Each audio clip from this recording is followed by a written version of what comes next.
Ni adalah Fiona Zip Tote Colour Dark Wine Bestie. Cantiknya colour dia. Tahu tak, colour antara colour Dark Stone dengan Dark Wine, actually Kak suka colour ni lagi. Sebab dia lagi macam nak cakap, lagi fancy colour dia.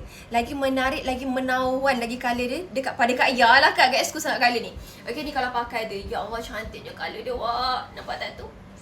Very nice. Ini pakai raya memang nice awak. Pakai raya, buat hadiah birthday, anniversary, reward diri sendiri. Even mak-mak pun ramai suka ya. Selain daripada mak-mak, student, remaja pun boleh pakai. Sebab takkan nampak makcik-makcik, jangan risau. Sesiapa pun boleh pakai beg macam dia. Tak nampak makcik langsung awak, jangan risau.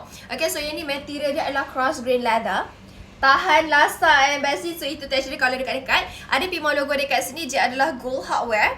Dia tak boleh masuk laptop, tapi boleh masuk iPad dalam 10 ke 11 inch. And then kalau nak masuk like buku appointment dan size macam A5, yes, boleh masuk dalam ni.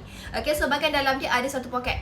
Okay, and then on another side ada dua lagi poket dekat situ. Bestie nampak tak tu? Ada dua lagi poket. Ini kalau nak masuk telekung ke, nak masuk wallet besar ni pun boleh Nampak tak? Wallet besar ni pun boleh masuk awak. Nak masuk telekung travel tadi kan. Lepas tu nak masuk makeup, nak masuk notebook ke, iPad, keypad boleh. Even kalau nak select pampers anak ke, botol susu pun ada juga ruang dia awak. Tak ada masalah awak. Ringan, tak menyakitkan bau, tahan lasak. Kepada Bestie yang mana berminat dengan Fiona colour dark wine ni, bolehlah grab sekarang dekat shop kita.